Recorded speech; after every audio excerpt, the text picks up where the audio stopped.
Welcome back, guys. If you're anything like me, you don't have the time or money to do all of your workshop builds at the same time. So I've been putting off this right side of my miter station because I just didn't have the funds to build it. And now I need to turn this turd, unfunctional section of a catastrophe into a workable area and incorporate a 3-cabinet workbench into my miter station. If that sounds something like you could get some value out of, stick around and I'll show you how I do it.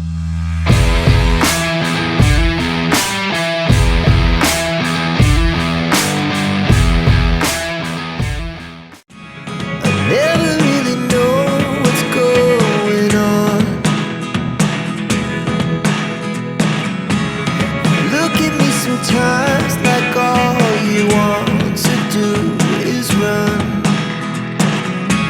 Hear me out, hear me out. If all the things you never show, there are the things I want to know. Secrets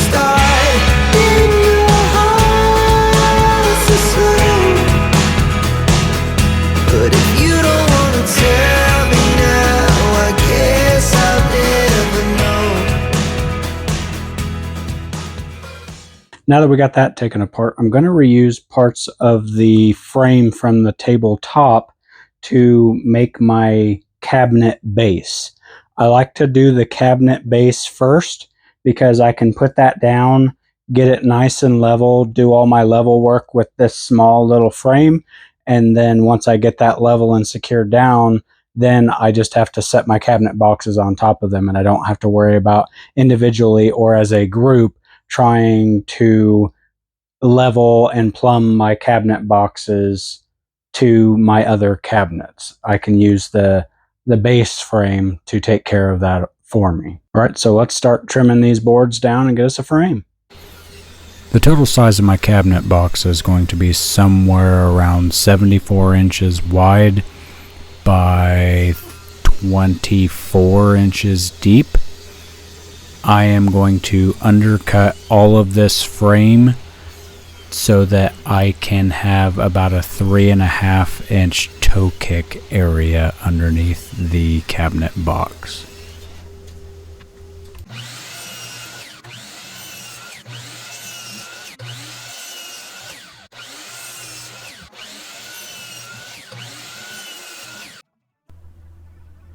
Now that we've got all our pieces cut out, we can go ahead and start assembling everything. We're going to assemble all these with a simple butt joint. Now this is very different from the type of butt joint you might find at the red light district, but coincidentally you will smell wood in both.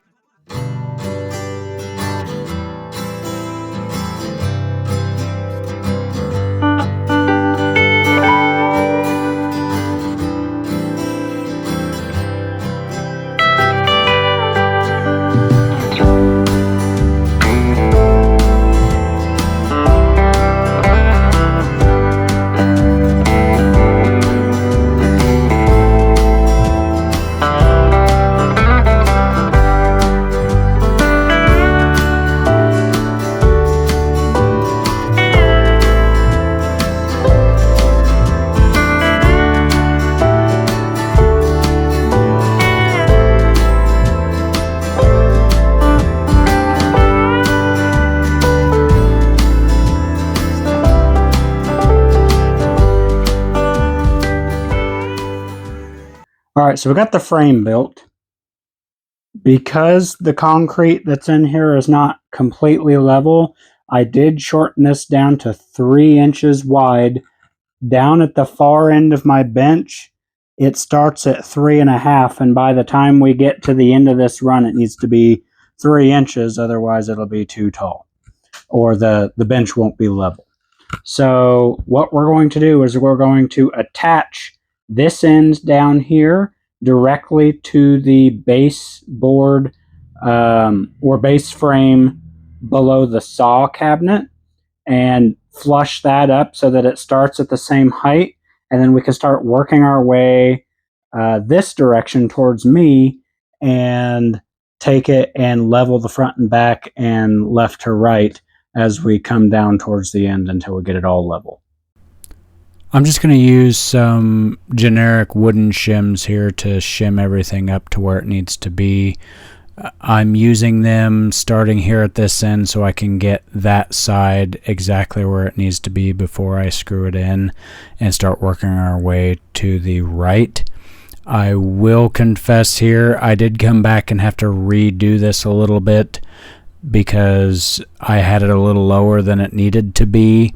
So I came back and unscrewed these. I used the actual side panel that was going to be there and used that as a reference to get the base frame where it needed to be, and then worked my way back down. All right, a small confession. I'm cheap. Anybody that knows me will vouch for that. So, because plywood is so expensive right now, I'm cheating on my cabinet build. Normally, you would build each cabinet box individual of each other. I'm going to build them as one unit, so there won't be 2 3/4 panels in between cabinet boxes. There will be a single 3/4 inch panel. The benefit to having 2 together would be that when you go to put your face frame on, it will be flush with the side of both cabinet boxes. If you don't have 2 together, then you will have a 3/8 inch reveal on the back side of your 3/8 inch reveal on the back side of your face frame. The second thing I'm cheating on is the depth of the cabinets. I don't need the cabinets to be super deep, but because of the sliding action on this particular saw, it needs a lot of room to clear the mechanism so that I can push the saw all the way back in its resting position. Because of that, the front of this, I believe, is somewhere around 30 inches.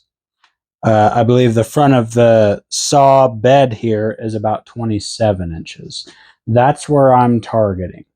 Now, I say that, but I'm not going to still build 27-inch cabinet boxes. I'm going to build 24-inch cabinet boxes and space them out forwards. It will leave a little void in the back, but that doesn't matter to me. I don't need the extra cabinet space, and it's more beneficial for me just to save the money on the plywood and make the smaller cabinet. It's just I don't need the extra space. So I'm going to put some spacers back here, 3 inches worth, and the cabinet box will be spaced forward. This does result in one panel being different on the whole run here, and that would be this end panel here. Because it's the end, if I were to space the cabinet box out and leave the gap there, you're going to notice that.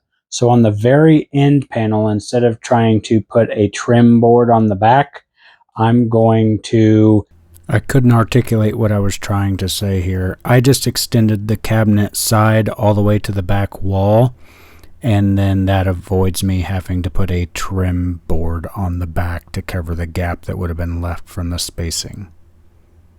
Now we're going to rough cut our plywood panels with the Kreg AccuCut and Kreg Rip Cut so that we can easily manage them on the table saw and get our final dimensions at the table saw, which would be, in my opinion, far more accurate.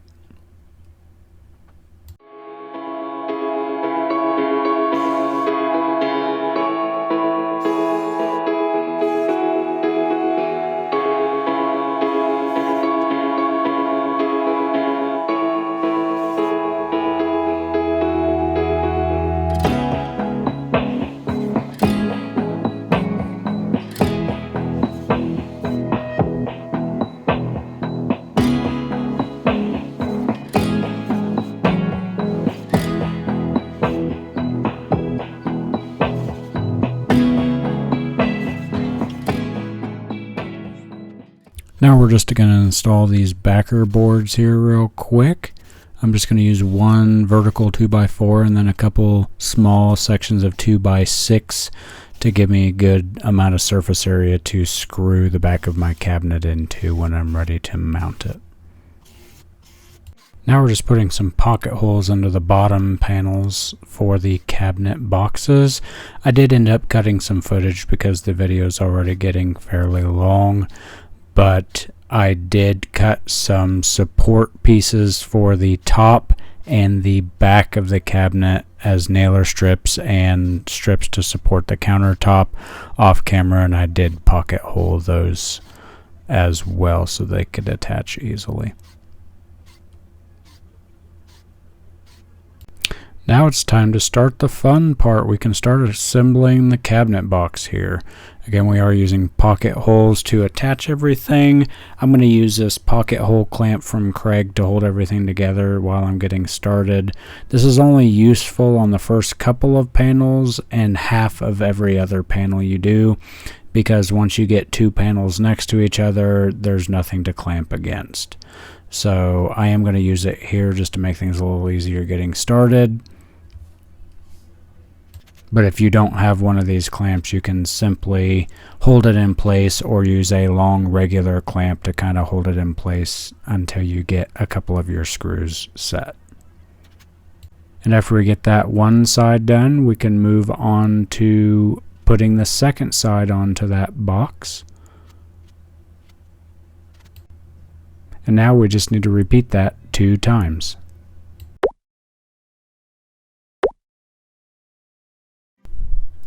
Now we're going to install these bracer pieces. This one we're installing now is for the nailers so that you can actually mount this cabinet to the wall. And once we have that one installed, we can do the other 2 on this side. We're going to repeat this process 3 more times for all the different areas we're going to have supports in. I wanted to stop and show this one real quick here. These are the supports for the tabletop in the back of the cabinet. Notice you can see the wider, deeper panel on the right side there, kind of the bottom right of the screen. That is the outside panel that is extended just a little bit.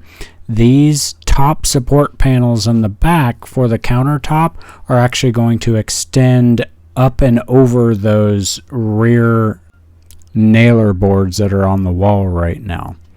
The reason I'm doing this is the plywood that I'm using to attach to the top is what I took off of the old bench, and it's not quite deep enough. So because I have a little bit of extra plywood left over, I'm just going to use these extra wide nailer strips and overhang those nailer boards on the back there so that we will have a sturdy surface to support that extra strip of wood we need for the countertop.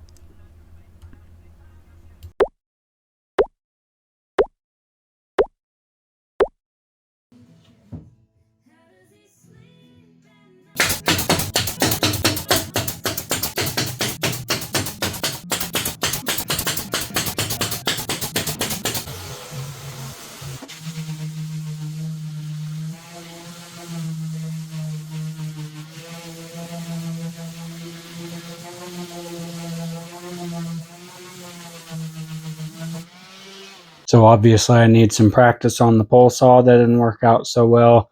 Honestly, the right tool for that job would have been the flush trim router bit or a spiral bit, but apparently I was too lazy to break it out.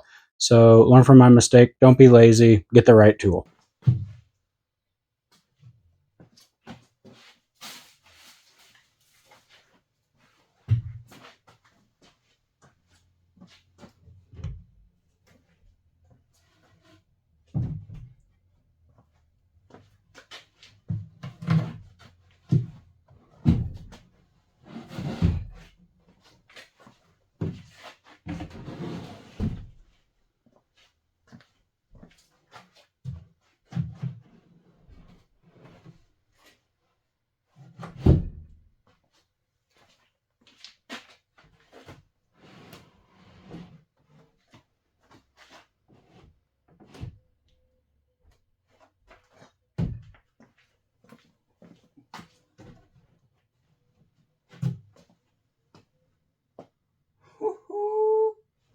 All right, guys, now we're going to put some shelves in these.